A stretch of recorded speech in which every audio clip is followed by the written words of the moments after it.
जिसने बचपन में अपने भाई को मारा, आज नरक के दरवाजे पर सजा मांग रहा है। जानना चाहते हो उसका अंजाम?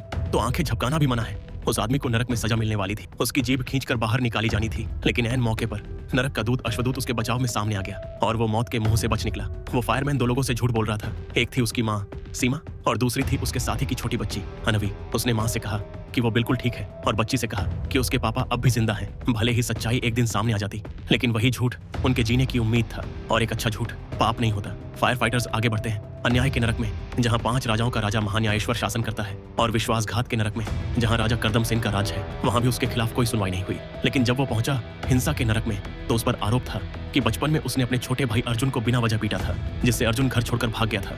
अब उसे इस जुर्म में नरक की गहराइयों में घसीटा जाने वाला था। तब संकट की घड़ी में दूत अश्वदूत ने संचित सजा का नियम पेश किया। मतलब अगर अगले नरक में भी फायरमैन को दोषी पाया गया तो उसे दोहरी सजा दी जाएगी। सिर्फ वही नहीं, तीनों दूतों अश्वदूत, वीरकेतु और ध्रुवपाल को भी अपने पुनर्जन्म का मौका खोना पड़ता। इसी दौरान उसका छोटा भाई अर्जुन देखता है कि उनकी माँ सीमा खुद बैरक में जाकर उसके लिए इंसाफ मांग रही है।